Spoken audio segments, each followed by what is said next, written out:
This is St Helena Airport. It's one of the most remote airports in the world. We're out here almost halfway to South America from the Namibian coast. And this airport was opened officially in 2015. It got its certification in 2016, basically 10 years old now. But that first year, they discovered windshear when they were trying to operate in. Calm Air actually launched a commercial flight in, flew in, discovered the windshear, and that led to a pause while they had to figure out how are we going to deal with this. And so it was a couple of years later that they actually had proper commercial flights starting. And even then, not so many because of the pandemic, which followed. So now it's really much more of a full swing operation. You have Airlink flying here a few times a week in some cases. They have Cape Town, they have Johannesburg. They continue on a charter flight to Ascension. The one that we did yesterday, we got off, they continue to Ascension. They'll be coming back to pick me up shortly. And so I thought, why not take a little look around this airport, as the Saints all seem to be super kind and eager to show off what they have here on this island. Quite an impressive little operation. And just the engineering side of building this, if you look at the before and after photos, I'll try and get you some to show you here. Just amazing to put this here. They deal with issues, there's wind shear, there's turbulence, there's unpredictable weather, but they make it work and they make it work safely. So let's take a look around this airport at a little bit about how they do that before we take our flight back to Johannesburg today. These vehicles are being checked because they're airside. Yeah. And then the red line indicates that they're now into the security restricted area. So this is a combined building. It's very unusual to have all of the critical components of an airport all in one facility. So inside of it we have our operations, we have our apparatus bay, we have our air traffic control, we have our MET system, we have our maintenance. It's all in one building, and that's purely based on the risk or the security level that's currently exists and has been since the airport opened. So as we walk through staff reception and catering area, and here is the management. We have Scott and Willem, and this is all management, they're all out. Firefighters, to the left we have our training rooms and business facilities. Inside of there, this is the gymnasium for the staff to maintain their fitness, and server, security, and our ground equipment lighting. And then they have a fire bay. Our tenders, they're all checked and ready to go for the Airlink flight today. Upstairs on the next levels we have AGL as well as Met Office UK. And then there's CTR, which is a control tower. So on the days when there are no flights here, are there some staff always here doing anything? Yes, the airport staff. So we have Shell, the St Helena Airport Limited, and own staff. So that's our fire and communications navigation system. We have ATC, which is contracted to ATNS, Air Traffic Navigation Services from South Africa. Yeah. And then we also have our Met forecaster, who is contracted from Met Office UK. Okay. So that's where we're going to go right now. So they're here all the time? Yes, on a regular basis. The Met Office gets contracted in to provide services to the airfield here. There's normally just one of us here at a time, so it means we're sort of responsible for it pretty much all of the time. Tend to come for detachments of tours around 4 to 6 months. Requires a fair bit of experience, so this is kind of called a senior operational meteorologist post. A lot of what we do is just tracking the weather for the flights, really. So yeah, got a nice little one here.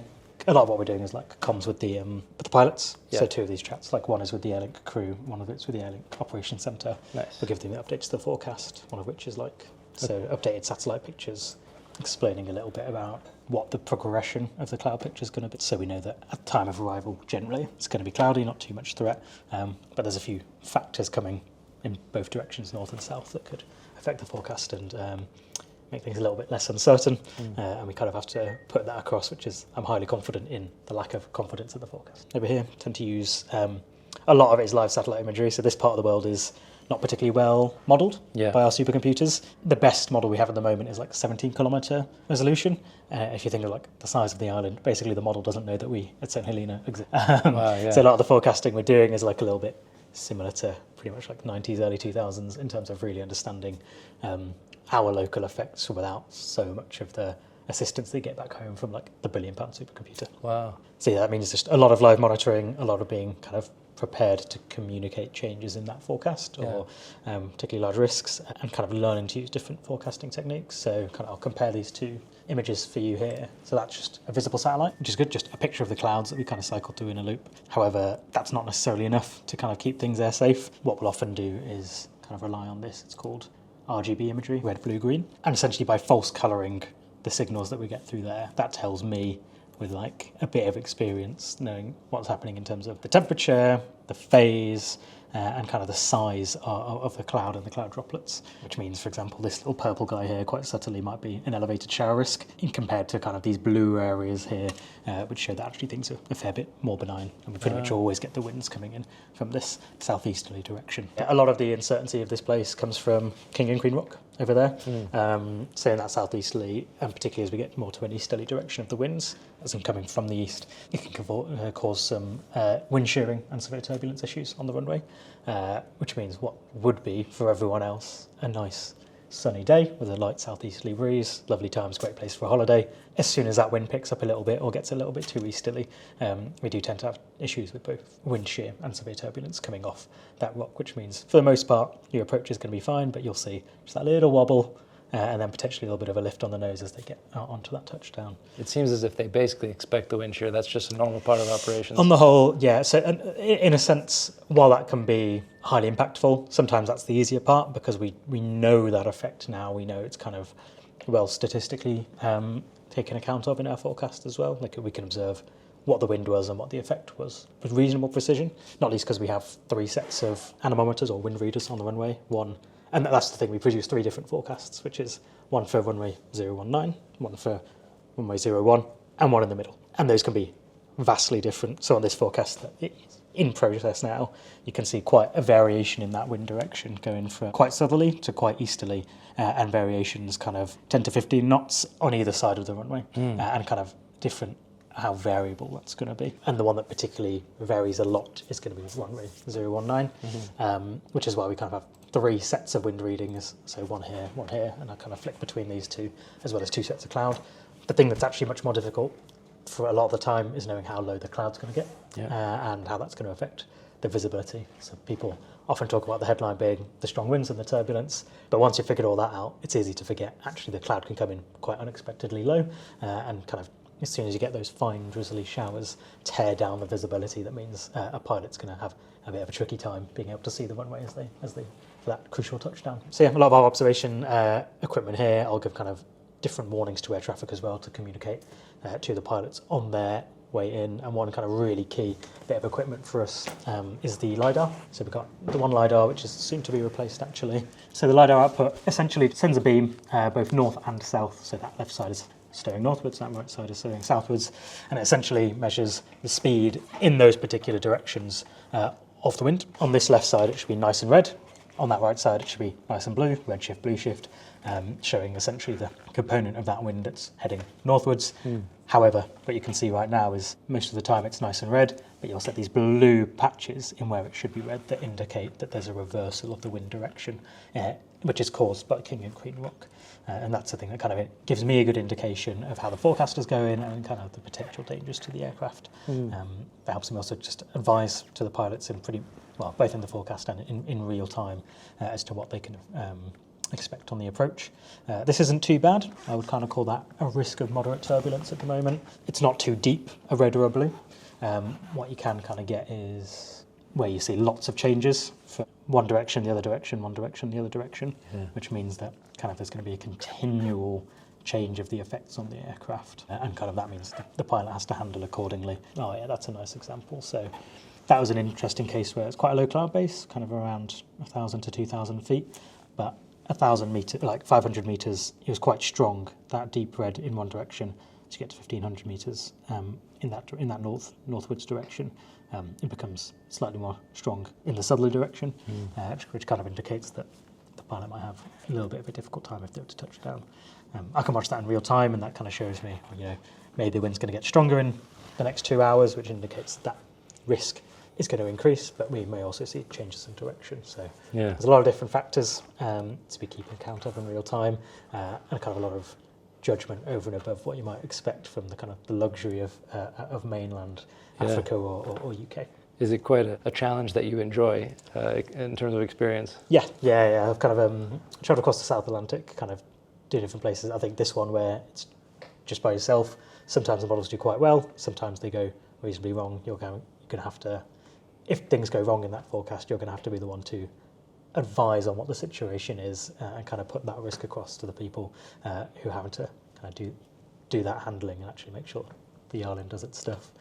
Yet to happen to me yet, but you do hear about those cases where there's a few go-arounds and it can get a little bit intense. Or those kinds of times where we've just had to delay a few days or day on day, which can be a frustrating thing, particularly as people want to get home, they need their essential stuff to arrive on the island. But by kind of applying this in a sensible way with a little bit of experience, hopefully we can keep everyone safe as well as happy. You don't always get both. Yeah, of course. I think that's the one thing that is really good in aviation, which is we risk manage, we dynamically assess, and we decide on changing information in a way that should hopefully be quite mature, free of ego, and is kind of increasingly a little bit more data driven, even though it requires like a little bit of a fair bit of professional judgment as well. So I think I'm hoping that everything continues to go smoothly. I think yesterday was potentially a bit marginal, but going on today, things should be a little bit more benign. But even then, if I were to see them go round, I'd still be reasonably confident that the conditions are such and we can monitor the conditions well enough that they can come back round, or in a case where there's like transient showers, they can wait for those showers to pass and I could give them the live update that, it's going to be 10 minutes, it's going to be 30, 40 minutes, in which case they're not just holding their nerves really tensely, they're kind of going off the latest and best information. But this is all the live observations that come through. This is actually a system we don't own, it's provided to us. This is called a copper chase system. So this gives all of the live feeds of what's happening now. Air traffic will use that, particularly the pressures, to help aircraft coming in. And then this is the bit that I give them, which is my warning for moderate wind shear. In this case, I get it from 9 to 14 Zulu, UTC. And then I've also just put an advisor out saying we've seen that reversal of flow coming through in this particular range of heights, of altitudes. And they should be aware of that. These pilots are on the whole really experienced. They sort of know to, but it can be kind of reassuring to know that they're not going to be flying over cautiously on the approach if we've already given them that warning. Like, you have to be quite specific sometimes between turbulence, shear, gusts, minutiae of direction, and then you get on to the weather itself, kind of how that's going to change. Luckily, I'm yet to see all of those things happen at one time, but my time will come, particularly in the busy season. It is that rite of passage where you have to do that potentially quite unpopular decision, but you have that assurance that you're doing something that keeps people safe, keeps the airport, and I guess the island operational. You carry a lot of weight on their shoulders, I guess, especially doing it alone. Yeah, so first it takes, they kind of screen people for a fair bit of experience. The most common places, they'll send us to the Falkland Islands or Ascension, like to kind of get a bit of experience of the South Atlantic, but also that extra responsibility where you have to be comfortable making difficult choices and actually kind of justifying that to quite a high level. And the extra challenge is, you are on your own as such. You are the one, you can't just turn to a mate and go, what do you think about that? In the same way. So you kind of have to work a bit more independently to make sure that the airfield runs. And how are the winds looking today? Oh, pretty relaxed, kind of like yesterday. Cool. So this is the CNS office. So from in here, we can monitor all of our systems. All the way on the right, we have our MET systems, which shows us instantaneous wind speeds, wind direction, what the humidity and temperature and everything is doing. We also can monitor our DVOR, our localizer, our VCCS, which is basically our comms, our radios, voice recordings. We also record the landings for each one, and basically our network. So this is a central nervous system. This is where we can monitor everything from our office. And then as we go up to the tower, we'll stop at a few other things. Cool. So tell me again, you said it was 8.6 million cubic? 8.6 million cubic meters was shifted during the construction of the runway. So it was run on a 24-hour cycle. So shifts would start 6 o'clock in the morning, finish at 6 o'clock in the afternoon, and then they would do the daily blast from all of the blasting and excavation that they do. And then The night shift would essentially just come in to clear out that area that they blasted in the day. Wow. And how long did that take? So that took them around 18 months, I believe, to complete the runway creation and the dry gut fill. Good afternoon, ATC. Thanks, my man. Okay. Benji. Nice to meet you. Nice to meet you too.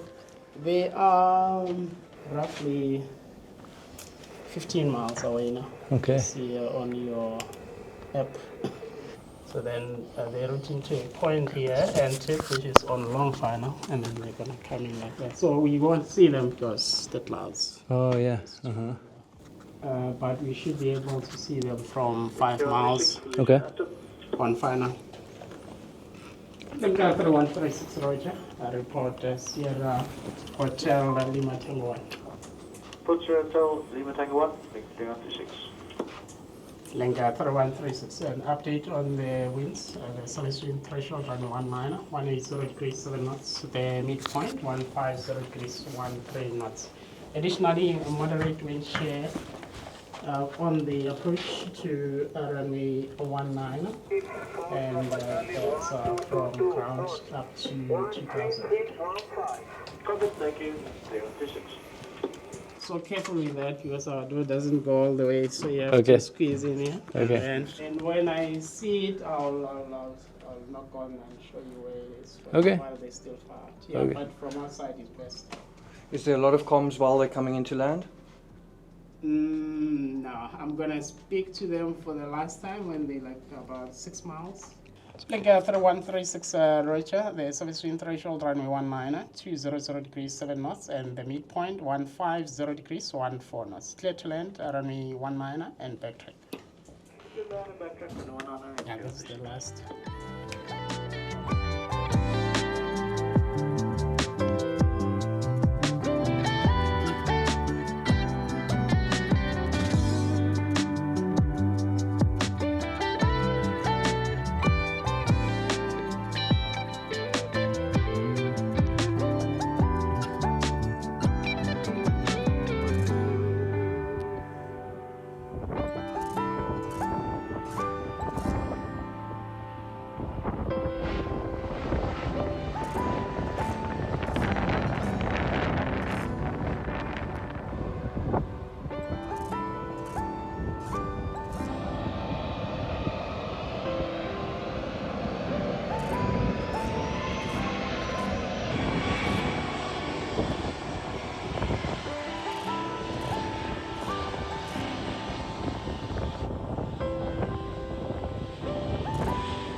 Take care. Thank you. Flying out, right? Yeah, I'm flying out now.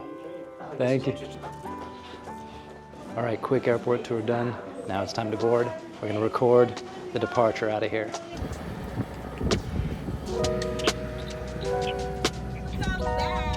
Welcome back to our YouTube channel. That's How the best do greeting. you? Very well, thank you. How are you? Good. Passengers is seated at row 1, row 3, row 11. Please ensure that all your carry-ons have the safety stowed in the various storage compartments.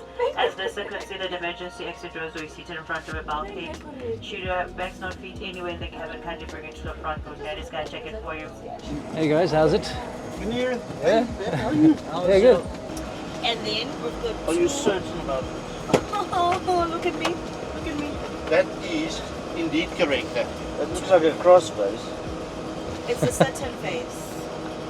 Not Saturn, it's Saturn. Yes, and you should have seen this one last night. Yes, Just so you know, I'm not serving you guys for the rest of how many hours are we flying? 4.5. You? Why? You said you can make it 3.5. For you, we'll make it 5.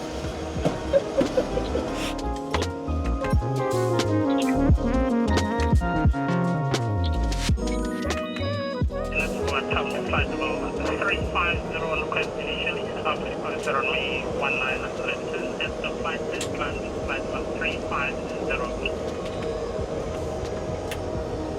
St Helena, charge number 12.